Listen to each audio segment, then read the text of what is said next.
ವಯಸ್ಸಾದ್ಮೇಲೆ ಕೆಲಸ ಮಾಡೋ ಶಕ್ತಿ ಕಡಿಮೆ ಆಗುತ್ತೆ, ಆದರೆ ಖರ್ಚು ಮಾತ್ರ ಕಡಿಮೆ ಆಗಲ್ಲ. ಔಷಧಿ, ಆಸ್ಪತ್ರೆ, ದಿನನಿತ್ಯದ ಜೀವನ ಎಲ್ಲದಕ್ಕೂ ಕೂಡ ನಮಗೆ ಹಣ ಬೇಕೇ ಬೇಕು. ಅಂಥ ಟೈಮಲ್ಲಿ ಸರ್ಕಾರದಿಂದ ಪ್ರತಿ ತಿಂಗಳು ಹಣ ಸಿಗ್ತಿದ್ರೆ ಎಷ್ಟು ಸಹಾಯ ಆಗುತ್ತೆ ಅಲ್ವಾ? ಹೌದು, ಕರ್ನಾಟಕ ಸರ್ಕಾರದ ಮುಖ್ಯಮಂತ್ರಿ ಸಂಧ್ಯಾ ಸುರಕ್ಷಾ ಯೋಜನೆ ಹಿರಿಯ ನಾಗರಿಕರಿಗೆ ಆರ್ಥಿಕ ನೆರವನ್ನ ನೀಡುವಂತ ಮಹತ್ವದ ಯೋಜನೆ ಆಗಿದೆ.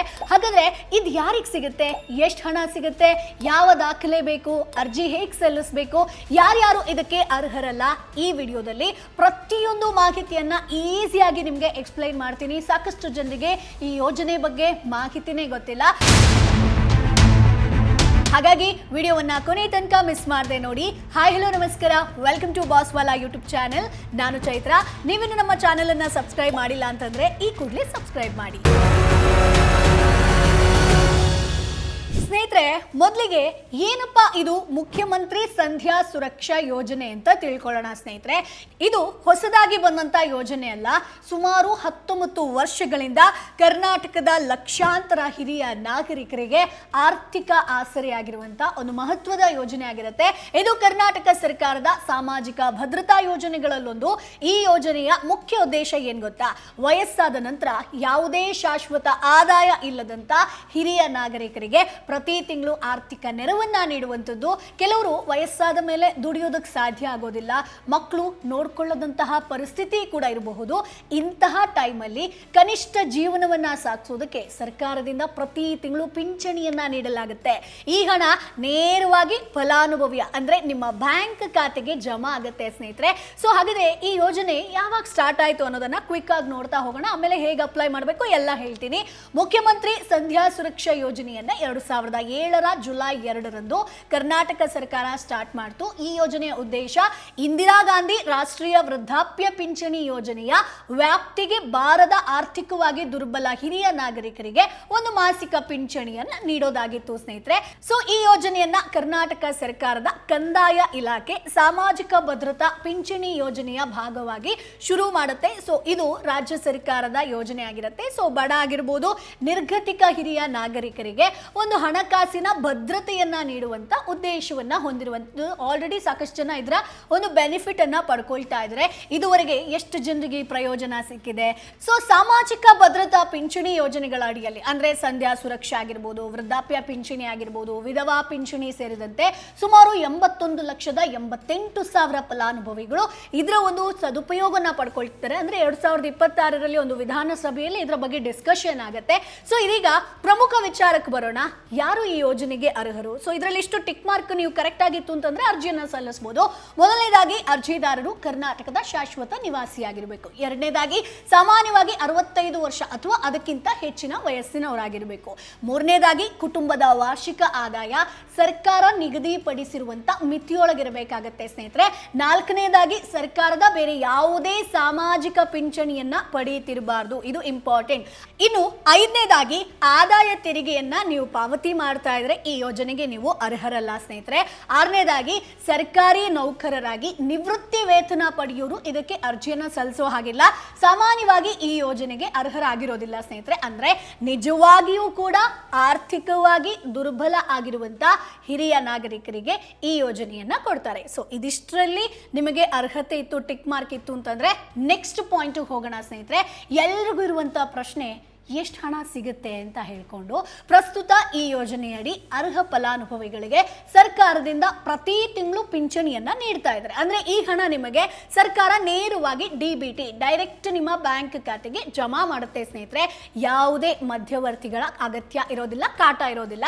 ಪ್ರಸ್ತುತ ಲಭ್ಯ ಇರುವಂತಹ ಕೆಲವು ಮಾಹಿತಿಗಳ ಪ್ರಕಾರ ಅರ್ಹ ಫಲಾನುಭವಿಗಳಿಗೆ ತಿಂಗಳಿಗೆ 1,200 ರೂಪಾಯಿ ಪಿಂಚಣಿ ಬರುತ್ತೆ. ಆದ್ರೆ ಸರ್ಕಾರದ ಇತ್ತೀಚಿನ ಆದೇಶದ ಪ್ರಕಾರ ಮೊತ್ತದಲ್ಲಿ ಒಂದಷ್ಟು ಬದಲಾವಣೆ ಆಗಬಹುದು. ಅದರಿಂದ ನೀವು ಸಿಂಪಲ್ ಸೇವಾ ಸಿಂಧು ಪೋರ್ಟಲ್ ಅಥವಾ ಸಂಬಂಧಿತ ಕಚೇರಿಯಲ್ಲಿ ಒಮ್ಮೆ ಚೆಕ್ ಮಾಡ್ಕೊಳ್ಳೋದು ಒಳ್ಳೆಯದು ಸ್ನೇಹಿತರೆ. ಸೊ ಇಲ್ಲಿ ಸರ್ಕಾರ ಕಾಲ ಕಾಲಕ್ಕೆ ಪಿಂಚಣಿ ಮೊತ್ತವನ್ನ ಪರಿಷ್ಕರಿಸ್ತಾ ಇರುತ್ತೆ. ಸೊ ಹೀಗಾಗಿ ಇತ್ತೀಚಿನ ಮೊತ್ತವನ್ನ ಸೇವಾ ಸಿಂಧು ಅಥವಾ ತಾಲೂಕು ಕಚೇರಿಯಲ್ಲಿ ನೀವು ಒಮ್ಮೆ ಪರಿಶೀಲನೆ ಮಾಡ್ಕೊಳ್ಳಿ. ಸಾಮಾನ್ಯವಾಗಿ 1,200-1,000 ರೂಪಾಯಿ ಈ ತರ ಸಿಗುತ್ತೆ. ಸೊ ಈಗ ನೀವು ಇದಕ್ಕೆ ಅರ್ಜಿಯನ್ನ ಸಲ್ಲಿಸ್ತೀರಾ, ನೀವು ಹೊಸದಾಗಿ ಪಿಂಚಣಿ ಸೌಲಭ್ಯವನ್ನ ಪಡಿತಾ ಇದ್ದೀರಾ ಅಂತಂದ್ರೆ ಏನೇನ್ ಡಾಕ್ಯುಮೆಂಟ್ಸ್ ಗಳು ಬೇಕು ಅನ್ನೋದನ್ನ ಹೇಳ್ತೀನಿ ಅರ್ಜಿ ಹಾಕೋದಕ್ಕೆ. ಸೊ ಇಷ್ಟೂ ದಾಖಲೆಗಳನ್ನ ರೆಡಿ ಮಾಡಿ ಇಟ್ಕೊಳ್ಳಿ ಸ್ನೇಹಿತರೆ. ಮೊದಲನೇದಾಗಿ ಆಧಾರ್ ಕಾರ್ಡ್ ಬೇಕಾಗತ್ತೆ, ಎರಡನೇದಾಗಿ ವಯಸ್ಸಿನ ದಾಖಲೆಯನ್ನ ಕೇಳ್ತಾರೆ, ರೇಷನ್ ಕಾರ್ಡ್ ಕೊಡಬೇಕಾಗತ್ತೆ, ಆದಾಯ ಪ್ರಮಾಣ ಪತ್ರ ಕೊಡಬೇಕು, ಬ್ಯಾಂಕ್ ಪಾಸ್ಬುಕ್ ಪ್ರತಿಯನ್ನ ಸಬ್ಮಿಟ್ ಮಾಡಬೇಕಾಗತ್ತೆ, ನಿಮ್ಮ ಮೊಬೈಲ್ ಸಂಖ್ಯೆ, ಚಾಲ್ತಿಯಲ್ಲಿರುವಂತಹ ಮೊಬೈಲ್ ಸಂಖ್ಯೆ, ಪಾಸ್ಪೋರ್ಟ್ ಗಾತ್ರದ ಫೋಟೋ. ಕೆಲವು ಸಂದರ್ಭಗಳಲ್ಲಿ ಸ್ಥಳೀಯ ಅಧಿಕಾರಿಗಳು ಹೆಚ್ಚಿನ ದಾಖಲೆಗಳನ್ನ ಕೇಳಬಹುದು, ಆದ್ರೆ ನೀವು ಮೊಬೈಲ್ ನಂಬರ್ನ ಕೊಡ್ತೀರಾ ಅಂತಂದ್ರೆ ಆಧಾರ್ಗೆ ಲಿಂಕ್ ಆಗಿರುವಂತ ಮೊಬೈಲ್ ನಂಬರ್ನ ಕೊಡಿ, ಯಾಕಂತಂದ್ರೆ ನಿಮ್ಗೆ ಡೈರೆಕ್ಟ್ ಅಕೌಂಟ್ಗೆ ಬರೋದ್ರಿಂದ. ಸೊ ಈಗ ಇಷ್ಟು ಡಾಕ್ಯುಮೆಂಟ್ಸ್ ಅನ್ನ ನೀವು ರೆಡಿ ಮಾಡಿಟ್ಕೊಂಡ್ರಿ ಅಂತಂದ್ರೆ ಅರ್ಜಿ ಪ್ರಕ್ರಿಯೆ ಹೇಗಿರುತ್ತೆ. ಸೊ ಇಲ್ಲಿ ಮೊದಲನೇ ವಿಧಾನ ಹೇಳ್ತೀನಿ ನೋಡಿ. ಸೊ ಇದು ಆಫ್ಲೈನ್, ಅಂದ್ರೆ ನಿಮ್ಗೆ ಆನ್ಲೈನ್ ಅಲ್ಲಿ ಗೊತ್ತಿಲ್ಲ ಅಂತಂದ್ರೆ ನಿಮ್ಮ ಹತ್ರದ ಗ್ರಾಮ ಒನ್, ಕರ್ನಾಟಕ ಒನ್ ಆಗಿರ್ಬೋದು, ಸೇವಾ ಸಿಂಧು ಕೇಂದ್ರಕ್ಕೆ ಹೋಗಿ ನೀವು ಭೇಟಿ ನೀಡಿ ಅಲ್ಲಿ ಸಿಬ್ಬಂದಿಗೆ ಮುಖ್ಯಮಂತ್ರಿ ಸಂಧ್ಯಾ ಸುರಕ್ಷಾ ಯೋಜನೆ ಬಗ್ಗೆ ಅರ್ಜಿ ಹಾಕಬೇಕು ಅಂತ ಹೇಳಿ ಅಗತ್ಯ ದಾಖಲೆಗಳನ್ನ ನೀವು ಕೊಡಬೇಕು. ನಿಮ್ಮ ಅರ್ಜಿಯನ್ನ ಆನ್ಲೈನ್ ನಲ್ಲಿ ನೋಂದಾಯಿಸಲಾಗುತ್ತೆ, ನಂತರ ಅಧಿಕಾರಿಗಳು ಪರಿಶೀಲನೆಯನ್ನ ಮಾಡ್ತಾರೆ. ಎಲ್ಲವೂ ಕರೆಕ್ಟ್ ಆಗಿತ್ತು ಅಂತಂದ್ರೆ ನಿಮ್ಮ ಅರ್ಜಿ ಅನುಮೋದನೆ ಆಗತ್ತೆ ಸ್ನೇಹಿತರೆ. ಅದರ ನಂತರ ಪ್ರತಿ ತಿಂಗಳು ಪಿಂಚಣಿ ನಿಮ್ಮ ಬ್ಯಾಂಕ್ ಖಾತೆಗೆ ಜಮಾ ಆಗೋದಕ್ಕೆ ಶುರುವಾಗುತ್ತೆ. ಸೊ ಮೇಡಮ್ ನಮಗೆ ಕರ್ನಾಟಕವನ್ನೆಲ್ಲ ಬೇಡ, ಆನ್ಲೈನ್ ಅಲ್ಲಿ ನಾವು ಅರ್ಜಿ ಸಲ್ಲಿಸ್ತೀವಿ ಅಂತಂದ್ರೆ ಸಿಂಪಲ್ ಸ್ನೇಹಿತರೆ, ಸೇವಾ ಸಿಂಧು ಪೋರ್ಟಲ್. ಸೊ ನಾನು ಡಿಸ್ಪ್ಲೇ ಕೂಡ ಮಾಡ್ತಾ ಇರ್ತೀನಿ. ಸೊ ಆ ಸೇವಾ ಸಿಂಧು ಪೋರ್ಟಲ್ಗೆ ಭೇಟಿ ಕೊಟ್ಟು ಆಧಾರ್ ಹಾಗೆ ಮೊಬೈಲ್ OTP ಮೂಲಕ ಲಾಗಿನ್ ಆಗಬೇಕು. ಅಲ್ಲಿ ನಿಮಗೆ ಸಂಧ್ಯಾ ಸುರಕ್ಷಾ ಯೋಜನೆ ಸೇವೆ ಇರುತ್ತೆ, ಅದನ್ನ ಕ್ಲಿಕ್ ಮಾಡಿ, ಆಯ್ಕೆ ಮಾಡಿ, ನಂತರ ವೈಯಕ್ತಿಕ ಮಾಹಿತಿ, ಬ್ಯಾಂಕ್ ವಿವರಗಳನ್ನ ಎಂಟರ್ ಮಾಡಿ ಅಗತ್ಯ ದಾಖಲೆಗಳನ್ನ ಅಪ್ಲೋಡ್ ಮಾಡೋಕಿರುತ್ತೆ. ಸೊ ಫೋಟೋ ಕರೆಕ್ಟ್ ಆಗಿ ಸಲ್ಲಿಸಿ ಸ್ನೇಹಿತರೆ.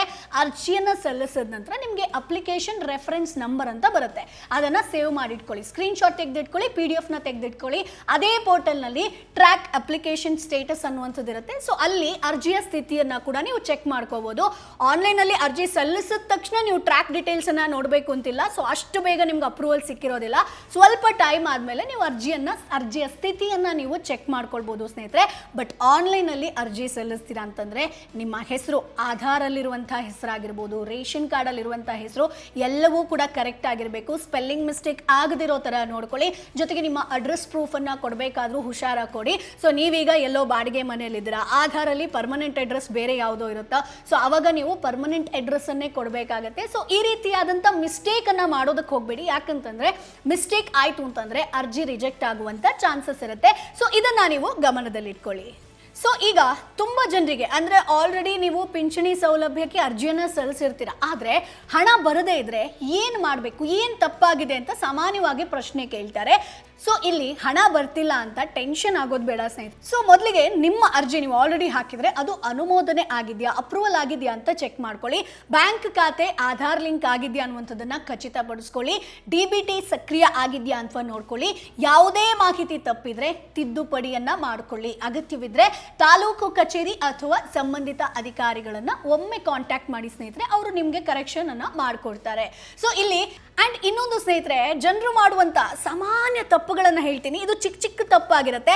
ಈ ಚಿಕ್ಕ ಚಿಕ್ಕ ತಪ್ಪುಗಳು ಮಾಡಿಲ್ಲ ಅಂತಂದ್ರೆ ನಿಮಗೆ ಪಿಂಚಣಿ ದುಡ್ಡು ಬರುತ್ತೆ. ಅಂದ್ರೆ ಇಲ್ಲಿ ಅರ್ಜಿ ತಿರಸ್ಕಾರ ಆಗೋದಕ್ಕೆ ಒಂದಷ್ಟು ಮೇಜರ್ ಕಾರಣ ಇದೆ ಸ್ನೇಹಿತರೆ. ಮೊದಲನೇದಾಗಿ ಎಲ್ಲರಿಗೂ ಇರುವಂತಹ ಸಮಸ್ಯೆ ಸಾಮಾನ್ಯವಾಗಿ ಆಧಾರ್ನಲ್ಲಿ ತಪ್ಪು ಮಾಹಿತಿ ಇರುವಂತದ್ದು, ಬ್ಯಾಂಕ್ ಖಾತೆ ವಿವರ ತಪ್ಪಾಗಿ ಕೊಟ್ಟಿರುವಂತದ್ದು, ಆದಾಯ ಪ್ರಮಾಣದ ಪತ್ರ ಅವಧಿ ಆಲ್ರೆಡಿ ಮುಗ್ದಿರುತ್ತೆ, ವಯಸ್ಸಿನ ದಾಖಲೆ ಹೊಂದಿಕೆ ಆಗದಿರೋದಾಗಿರ್ಬೋದು.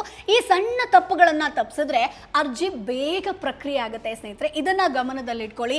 ಏಜು, ಅಡ್ರೆಸ್ಸು ಎಲ್ಲವೂ ಕೂಡ ಚಿಕ್ಕ ಚಿಕ್ಕ ಸ್ಪೆಲ್ಲಿಂಗ್ ಕೂಡ ಇಂಪಾರ್ಟೆಂಟ್ ಆಗಿರುತ್ತೆ.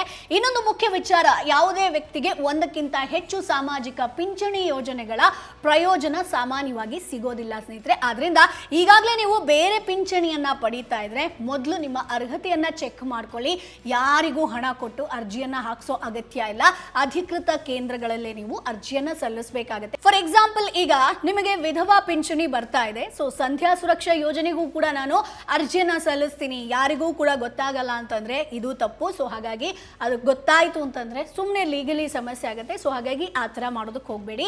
ಸೊ ಮುಖ್ಯಮಂತ್ರಿ ಸಂಧ್ಯಾ ಸುರಕ್ಷಾ ಯೋಜನೆ ಬಗ್ಗೆ ಕಂಪ್ಲೀಟ್ ಡೀಟೇಲ್ಸ್ ಅನ್ನ ತಿಳಿಸ್ಕೊಟ್ಟಿದ್ದೀನಿ. ಸೊ ನಿಮ್ಮ ಮನೆಯಲ್ಲೂ ಕೂಡ 65 ವರ್ಷ ಮೇಲ್ಪಟ್ಟಂತ ಹಿರಿಯ ನಾಗರಿಕರಿದ್ರೆ ಈ ಮಾಹಿತಿಯನ್ನ ತಪ್ಪದೆ ಅವರಿಗೆ ಹಂಚ್ಕೊಳ್ಳಿ ಸ್ನೇಹಿತರೆ.